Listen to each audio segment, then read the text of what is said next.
So, we are going to start with An American Tragedy by Theodore Dreiser. There are two concepts that are important with reference to this novel are realism and naturalism. And naturalism, we have been talking about this particular philosophy, this theory, it is a subgenre of realism.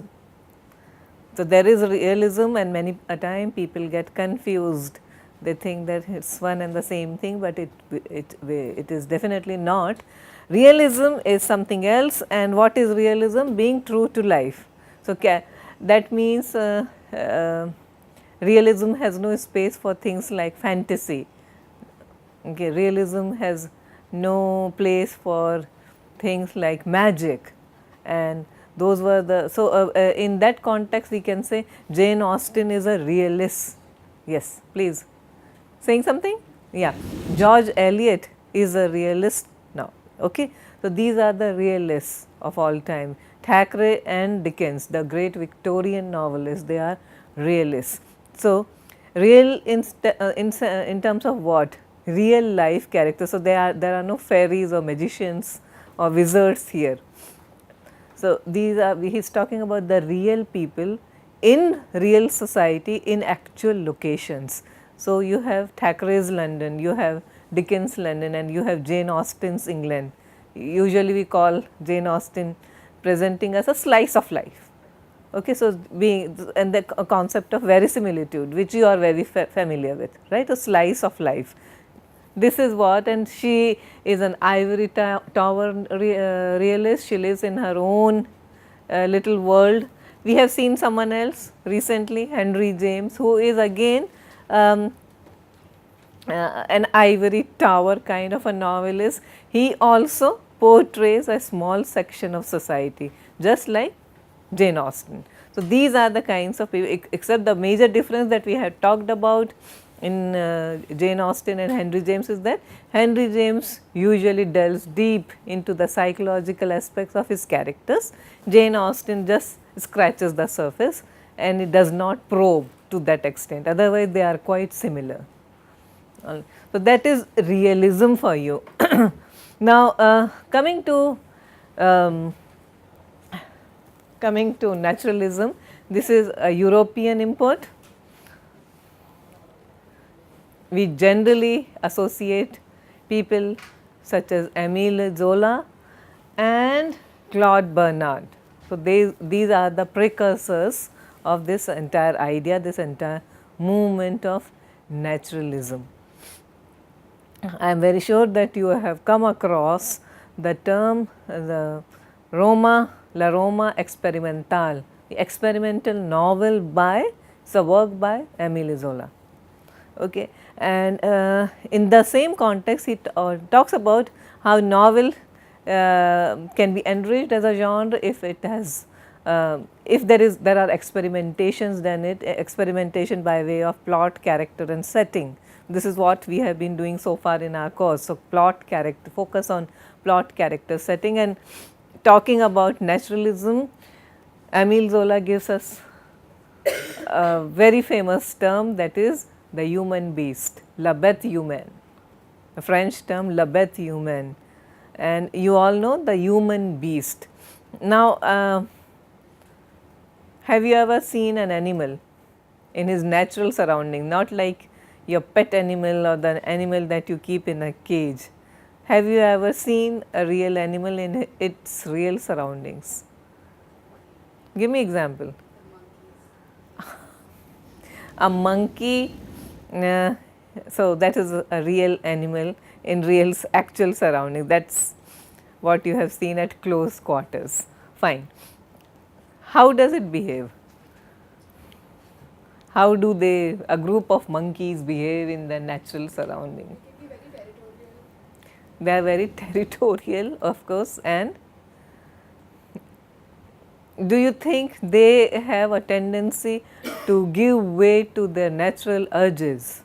Yes. Yeah, wherever they are. Once they find themselves in the actual setting, in actual surroundings, there is no restrictions on them. Okay, so there are no constraints that come from being bound by certain social conventions, by certain codes of conduct. So, Henry James's character, and now the reason I chose this particular novel at this particular stage is right after Henry James, where characters are always constrained by social conventions and codes and modes of behavior. So, please would you take it down? Where is the major difference between novelists like Henry James and a writer like Theodore Dreiser, who represents naturalism in all his novels. So, the novel in question here is an American tragedy, but he had also written a hugely famous, a very popular novel called Sister Carrie. Sister Carrie. Dreiser lived between 1871 to 1945. 1871 to 1945.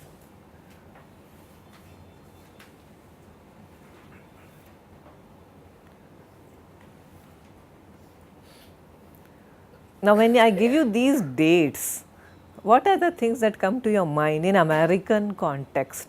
What has just gotten over and what he has witnessed? The two world wars, definitely, and their impact. So, his work is, in other words, informed by the extremely turbulent world that he occupied. What happened just before here? Now, 1871 and another a seminal event that happened before 1871 in American history. What was that? A few years before, the Civil War, 1861 to 1865. The American independence happened in 1776, therefore, we have Declaration of Independence, 4th July 1776. So, those are the dates. Civil War 1861 to 65. Okay.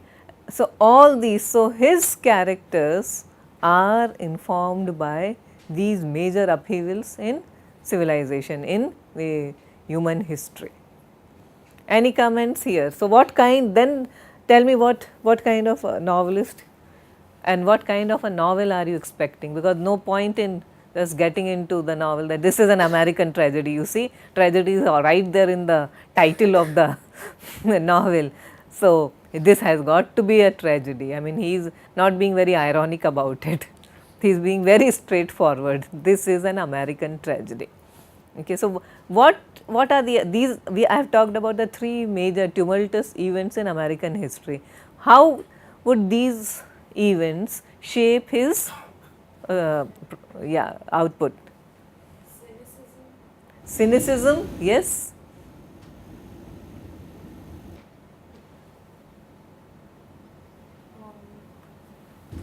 Okay, I will give you another. Now, you know the First World War, the dates are 1914 to 18. And then immediately what followed? You have done the Great Gatsby. The Roaring Twenties. And what was the Roaring Twenties? The other word for it? Okay, the Jazz Age. The Jazz Age. Okay, when you talk about Fitzgerald and you have done the Great Gatsby. Okay, so we also talk about the Jazz Age. The Gilded Age. Are you familiar with that word? The Gilded Age. What is it called? Why called the Roaring Twenties? Why? Boom in the economy. Boom in the economy. Okay, sudden boom in the economy, and as you have seen in the Great Gatsby, conspicuous consumption, rampant materialism, change in social order, class distinction at its best, at its peak. So, those are the key features, the hallmarks of this particular period. Culturally, of course, you had the jazz music. Okay, that's a different kind of music. You know the movie, The Talented Mr. Ripley. You were the other day we were talking about it, right? So the jazz music as opposed to the very traditional opera, classical kind of. So what does it connote? That the world is changing, the social order, the social fabric, the cultural system is changing. It was also a very fashion forward era. Exactly, good, very nice. The flappers, the so called flappers. So, those were the kinds of people who were like coming into vogue, and fashion was actually being discussed. Yeah. So, and the mass industrialization, okay, so people had access to fashion, they were talking, they had money to spend, and things were going very well. So, that is the period immediately after the First World War. So, we are into the 20s. The second period that you had rightly mentioned was the Great Depression. Yeah. So, after so much of consumption and materialism, you have the Great Depression, a complete downturn of economy. Now, what were all these things come into play when you read An American Tragedy. So, what is happening in the Great Depression? What happened to people? Due to starvation. No money, okay, crash of Economy. Actually, economy, Wall Street, okay, people losing their investments, people losing their jobs. So, unemployment all around. So, from one end, so even rich people, you know, there are examples of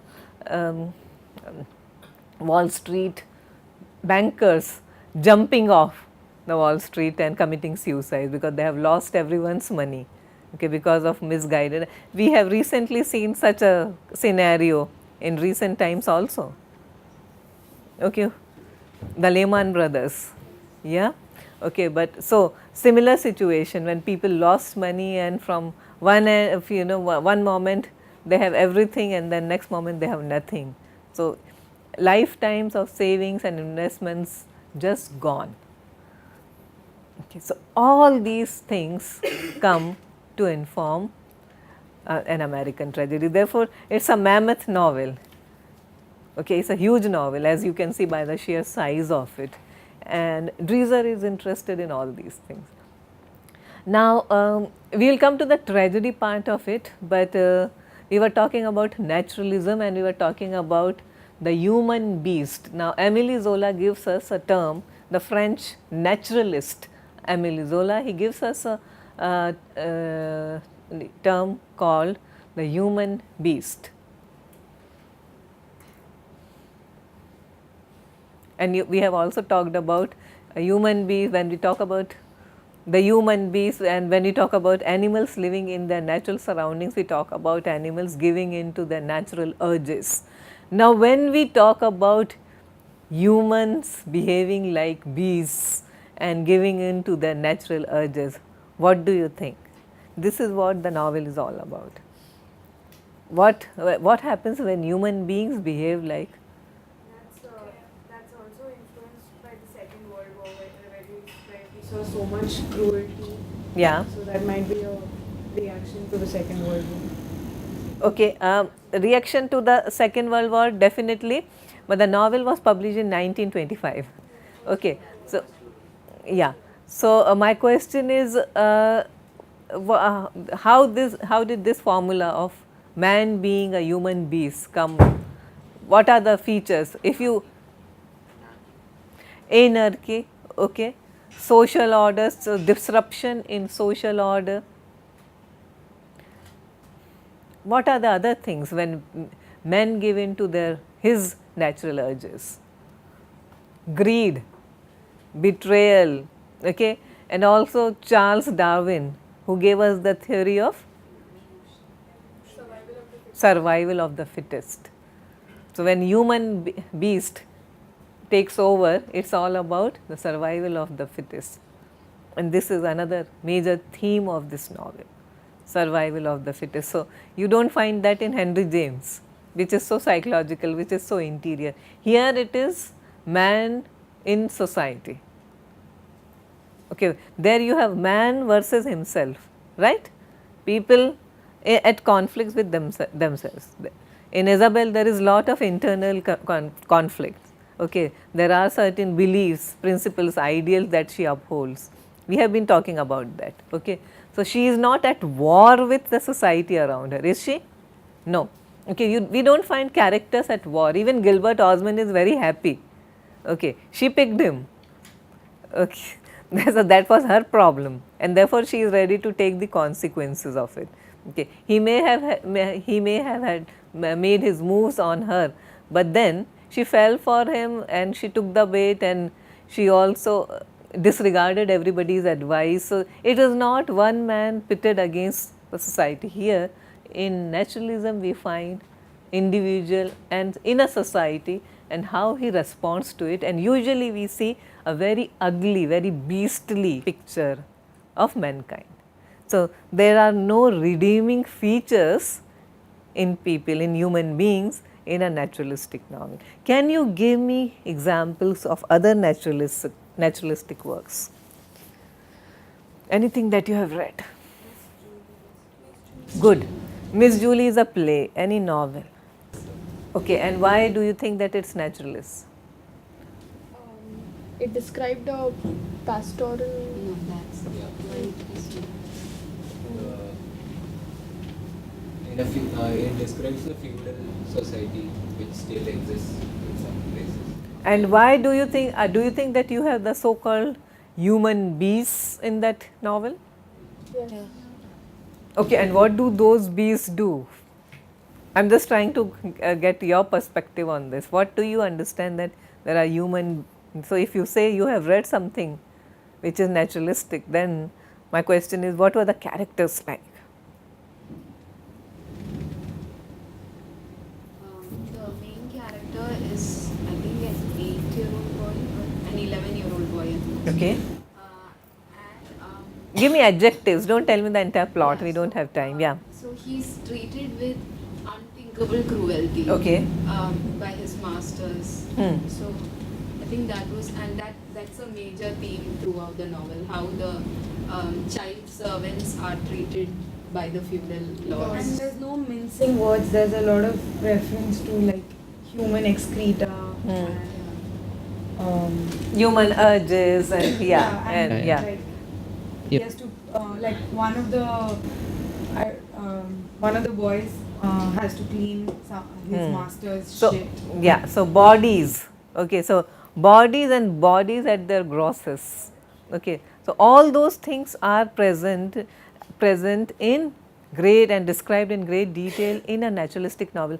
Would you find all this in a realistic novel? Now, again I will go back, which is David Copperfield is in other ways, if you at some level is also about survival of the fittest.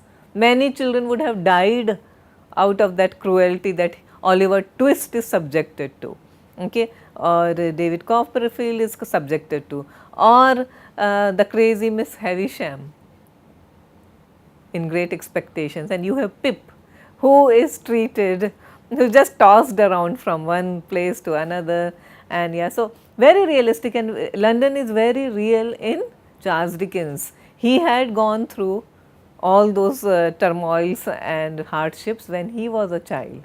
So, therefore, no one understands a child's mind better than Charles Dickens. That is what we were told for a very long time. Now, there are other things also, but Charles Dickens was a very good illustrator of a child's mind. Did he talk about all these things that you just mentioned? hinted at them. Yeah, hinted at, but never explicitly. So, that is the difference. The language, as you pointed out, language in a naturalistic novel is extremely graphic. Okay. So, graphic novels actually owe a lot of that to a naturalistic kind of novel. There was this historian Hippolyte Taine who observed that virtue and vice are products like vitriol and sugar. virtue and vice. Virtue and vice are abstractions. Do you understand what are abstractions? You can't measure virtue and vice, right? 1 kilo of virtue and 1 liter of vice, we don't. But vitriol and sugar you can, they are measurable goods, they can be measured, okay. So, measurable variables, right. But virtue and vice, how do you measure?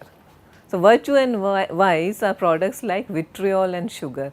What do you understand by that? So, people like Claude Bernard drew on this observation by Hippolyte Taine that virtue and vice are products like vitriol and sugar. These are abstractions, these are qualities, these are the feelings that can be measured objectively, that can be quantified. And in naturalistic novels, these things can be quantified, that a human being can have only this much amount of virtue, okay, and this much of this range of vice. So, in naturalism, human beings have no redeeming feature. This is one of the hallmarks of a naturalistic novel. Human beings at their basest. So, therefore, you will have lot of discussion about greed, betrayal, naked ambition. The story was based on a real life character and a real life story. Okay, there was something similar that happened. Which case?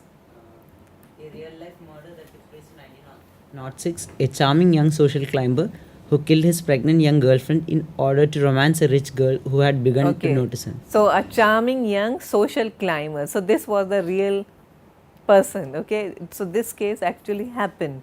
A charming young social climber killing his pregnant girlfriend because he wanted to woo a rich socialite. Okay. And what will that rich socialite give him? Everything that he has always wanted. Yeah. But there is only just one small inconvenience in his way, okay, and that is the pregnant girlfriend. And what do you do with a pregnant girlfriend if she is in your way? Yes, you push her off the cliff. Okay, so that's what he did. Okay, so this is the story. This is the story of this novel in a nutshell. So, the human beast who wouldn't stop at anything, holds barred kind of an ambition. And why? What kind of society now encourages such kinds of people? Yeah? An extremely capital. So, in other words, therefore, it is also an indictment of rampant capitalism. Dreiser had so this is also, we are talking about ideological leanings. It has a very strong ideological slant.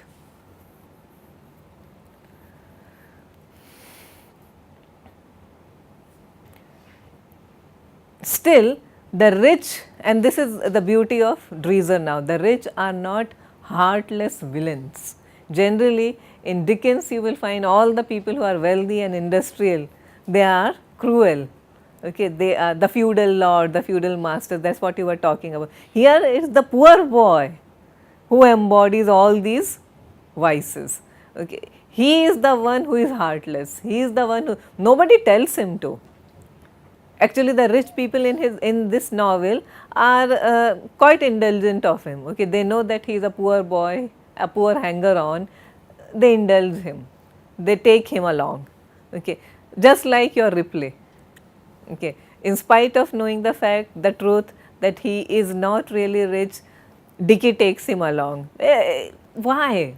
Why do you think a person like Dicky would entertain anyone like?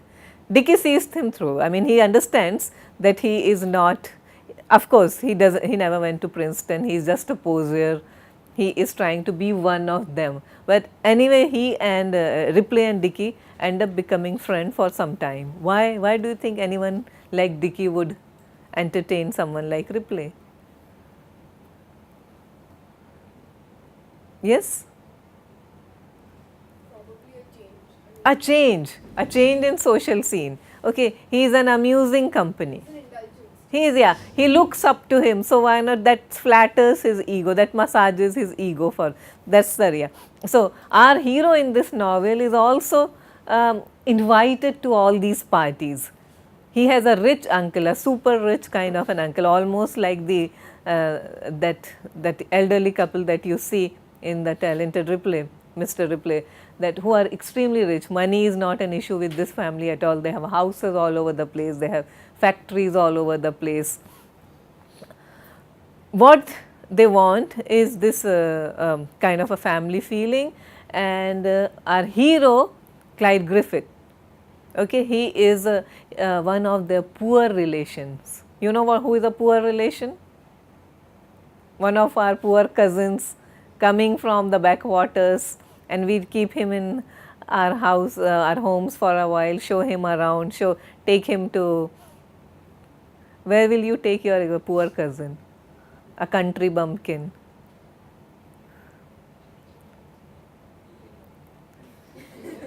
Yeah? Okay, so you will take him to Phoenix Mall, or you will take him to the Express Avenue, yeah? And this is the first time he is seeing all these things. Just look at this world from his point of view. What will he or she observe for the things that you have taken for granted all these years? They don't mean anything to him. But think of this person who is coming from a very rural, in America you have the Midwest that typifies everything that is provincial, okay, not New York. But suddenly a person like that is dislodged from his native surroundings, and he is given a kind of a very humble, lowly job in a huge city like New York. Okay. So, when you take your poor cousin, poor relation to EA, what are the things that he or she will first notice? So many shops. What kinds of, I am sure she has seen enough shops in from wherever she comes from. So, rural shops are the opulence of the shops. Okay. What else? Those shops are not like the shops which she has seen back home. What is she seeing for the first time? The beautiful glittering shops with extremely expensive clothes, or whatever you are showing her, okay, clothes or watches or electronic gadgets, and these are the first time that he is coming. He knows that there is a thing called cell phone, everyone does, okay, but not the kind of variety, okay, perhaps he does not know what is an iPhone. So, that is the difference. But he has seen a lot of shops or kinds of clothes, you know, the rural handicrafts and things like that. This is the very first time that he is ever or she is ever looking at something like, let us say, a Louis Vuitton bag. Okay, so this is the very first. And what do all these things do to him or her? Create a sense of elation, awe, okay, elation. Awe, yes, awe is the right word, but elation or something else? A feeling of being out of place, a total misfit, right? He does not belong there. He knows that he is taken around because the cousin is being very patronizing about the whole thing, you know, oh poor thing, you have never seen this. This is the first time maybe in her village she has seen an old ambassador car. In this novel you have social clubs, you have boat clubs. In Ripley you have those jazz clubs, those opera houses, those concerts. That is the place where he is a valet in the same hotel, and he is looking at this world from a particular point, and he wants to be a part of this life. You understand?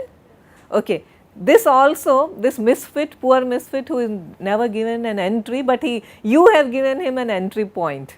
You have shown him that this kind of world exists. There is a world beyond his very humble kind of lifestyle, and there is this lifestyle that is out there.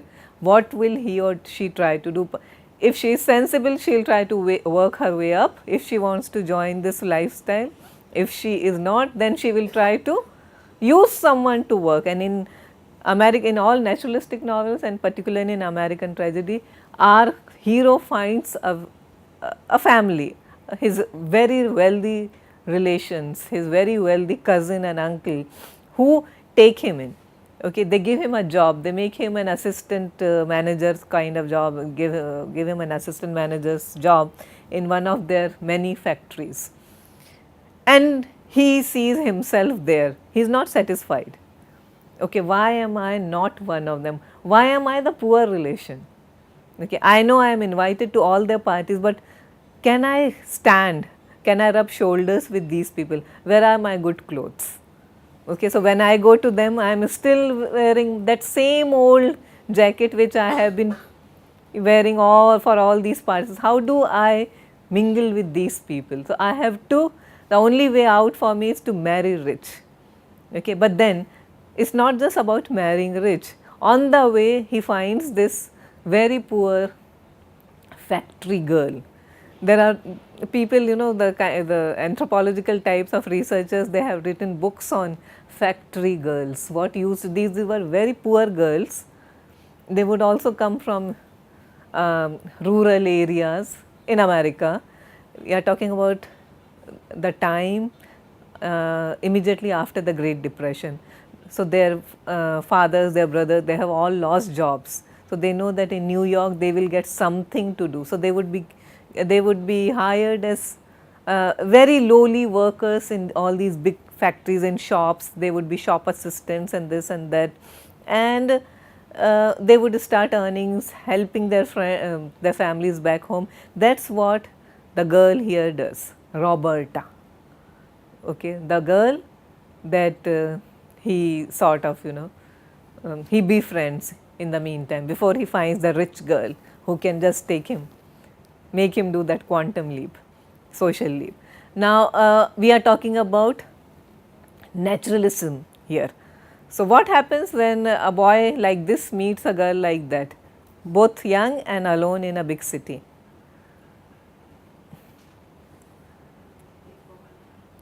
But it's not just falling in love. Now falling in love has a romantic and a poetic touch to it. Our hero is not the kind of, if you can call him a hero, okay, because hero has now another definition. So we are now meeting a different kind of hero. He is not your young industrious Caspar Goodwood, the loyal Mr. Caspar Goodwood, okay, the good Mr. Caspar Goodwood. Okay, he is very hardworking, but he has so again in Talented Mr. Ripley, he is very hardworking, but it's with a definite purpose of social climbing. So his hard work is channelized to achieve a certain specific goal. It's not the industriousness of Thoreau and Emerson. Okay, it's another kind of industriousness. It's more a capitalistic kind of industriousness that if I work hard, if I play my cards well, I can reach a level. So again, coming back to Roberta and Cliff, so it's not falling in love. There is a deep physical attraction, okay, between them, and then what is the outcome? There is sex, and there is plenty of sex. However, now this is the very interesting part of the novel. They both come, especially the boy, and here my question to you is that why does Dreiser do that? The hero here comes from a deeply religious family. His parents are missionaries, okay, and they have always taught him to harbor no ambitions, have disdain for money, and have contempt for sex. Okay, so sex is just not allowed except for the reason that God wants you to, that is procreation. Yes. So the girl does get pregnant, but that's an unplanned pregnancy and that's an unwed pregnancy. Okay, but why now have a missionary set of parents for this kind of boy? Yeah, please go on, Rukma. So there is he feels like an outsider in his peer group. Why? Because all the children have made fun of him because he's part of this weird family who goes around singing on the streets, singing hymns. Yeah, And his father begins each sentence with "Praise the Lord." yeah, So I think it's he's rebelling against all that, all those years of being made fun of. yes. And he's resolved to break out of it as soon as he comes of age. So I think it's also a rebellion. Rebelling against this unit called family. Okay, the social unit called family. So, hero is a rebel from the beginning. He rebels against everything. You have been told not to do these things, he will do exactly that thing. Okay. And it is very important for, but you know, another reason why I broach this topic of religion is that America is a divided country when it comes to religion. So, you have people who are extremely religious, or a set of people, a group of people who do not have any concern with religion at all. Okay, and this boy gets caught. So, he does suffer from guilt pangs, okay, but guilt is only because he has been raised in a family like that. But then another incident happens in the family, same family. What is that? Involving his sister. Okay, you haven't read that point, that there is a sister, and there is a, so all this happens before he comes to the big bad city of New York, and there is a sister, a pretty one, and she finds an extremely good looking actor, you know, one of those small time theatre actors, stage actors, traveling theatre company, visiting their small town, and she elopes with him. One fine day she is just gone, and the family is frantic, all these young children and Clyde Griffith and parents, and then what happened to them. And then he realizes that his mother goes to a very this kind of a broken down house where extremely poor people live, and there is his pregnant sister. The sister who eloped with this man, hoping to escape this very repressive kind of family. Okay, this family where, I mean, she wants attention and all those things. People should pay her compliment for her beauty and all those things, and therefore she finds this actor as a kind of a way out, okay, from this very constraining society life. And then she is used and abandoned, and she comes back home, and she not home, she takes up a house somewhere. She gets in touch with her mother. Clyde discovers that she is heavily pregnant now, and now he is working as a valet. So, and we are also told that valets get tipped. He is a hotel worker. He is a bellboy. The exact term that is used in this, because valet services is also for very high class hotels. He is a bellboy. What do bellboys do in a hotel? Not just a waiter waiting and carrying trays of food to your table. What does a bellboy do? Carries your luggage. He carries your luggage in an elevator and from your room, and also you give order for room service, right? And he will bring food to you, and if you give him any kind of packet of cigarettes and all those things. And let me tell you, they are tipped very well, because all these businessmen, they generally stay in hotels and they have all kinds of needs, and these valet boys, these bell boys provide that. They know how to get and where to get exactly this kind of, you know, if they want to have a kind of liquor or this or that. So, these bell boys know how to get it, and for these services they are rewarded very generously by the patrons of the hotel. So, these bell boys are paid very well. So, there is a graphic depiction of the kinds of lives these people who we think occupy a very lower order of society. They have no education, they have no family background, they have nothing to speak for them, and their official salary, the hotel pays them good amount of money, and I am talking absolutely in context with this novel, that they are paid well, but the tips that they get, it's like phenomenal. Okay, so whenever you serve the person who is staying in the hotel, you are tipped. Okay, so there is always like a competition for who will run the errands. Okay, and that's why that's what we were looking at in the Ripley film also, that he's cleaning somebody's coat, brushing the dust off a patron's coat, jacket and all, and he gets tipped. You open the door, you get tipped. Okay, so they earn a lot of money through these small services. Now, what does all this money do to them? People who have no education, no. Yeah, so they so they buy more clothes.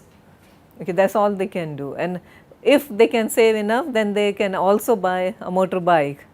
Sometimes they can take a girlfriend out for a picnic of sorts and all that. Spend lavishly on girlfriends. Who are the kinds of girls? In the universe of this novel, you have all these girls who are gold diggers. So you see what I am trying to tell you, not a single redeeming character who has anything redeeming in him or her. Okay, even the girls they pick they are with them just to have a good time. How much can I get out of this boy? Okay, so he is taking me out of a date. So now you are taking a girl out on a date. Now it's not just about holding hands, you know what I mean. Okay, it's not. But you want the girl to do certain. You call her your girlfriend, and you want certain favors from her now. And the girl knows exactly that he wants favors. But what does she want now from him? Well, diamond is for yeah, okay. But now our girl here, Clyde Griffith, hooks up with a girl like this, and she has set her heart on this very expensive dress that she has seen in a window display on a mannequin. Okay, so she wants that particular garment. So you want a kiss? Okay, I will. But where is my coat or where is my dress? So when he can't, and because at the same time, remember, he also has a pregnant sister. He has to look after her, right? So now it's a difficult choice, right? Okay, the human beast. Okay, you have your sexual urges. This girl can give you whatever you want, but your mother says that you are earning so much, the money should go to your sister naturally, because that's the moral thing to do, that's the right thing to do, and to her unborn baby. And what will a human beast do? Give the money away very selflessly? No, he won't. Okay, so he will definitely try to win the affections of this very flirty, flighty girl. Okay, because he is going to get some urges satisfied. That's what. And when the girl feels that she has taken enough from him and he has nothing else, she hooks up with another guy who has little bit more income. So that's the way the characters are, and it's a very dismal view of humanity. Okay. So we'll continue with this in our next class.